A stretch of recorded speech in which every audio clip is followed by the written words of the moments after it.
কালিয়াচকের মজমপুরে বালুগ্রামের পাটবার মাঠের জমিতে গাছ কেটে ফেলে ও ফসলে আগুন লাগিয়ে দেওয়া হচ্ছে বলে অভিযোগ।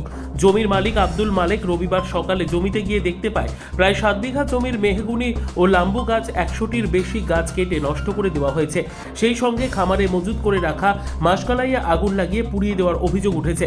দুষ্কৃতীদের বিরুদ্ধে প্রায় 50 লক্ষ টাকারও বেশি ক্ষতি হয়েছে দাবি জমির মালিকের। ক্ষতিপূরণের দাবি জানিয়ে কালিয়াচক থানায় অভিযোগ দায়ের করেছেন আব্দুল মালেক। আমার পাটবার মাঠে মেহগুনি বা লাম্বুর গাছ আর কলাই থেকে মোটামুটি 70-80 লক্ষ টাকার ক্ষয়ক্ষতি হয়েছে। কি হয়েছে? দুষ্কৃতীরা কেটেছে আমার গাছ।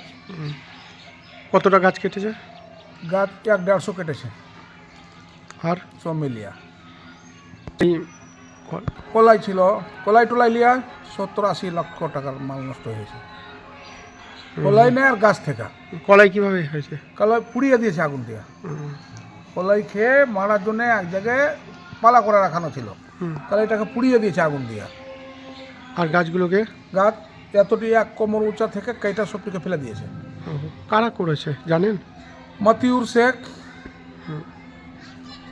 আর আম্মু শেখ, তুর মাট্টু, আনোয়ার শেখ। লিখিত অভিযোগ করেছে? হ্যাঁ, করেছে 4 জনের নামে। পুলিশ এসেছিল? হ্যাঁ, পুলিশ এসে তদন্ত করে লেখে ওরা দেখে গেল। কি চাইছেন? এখন আমরা ওর বিচার চাই, শাস্তি চাই। যারা করেছে? হ্যাঁ, যারা করেছে। আপনার নাম? আমার নাম আব্দুল মালেক। ঠিক আছে।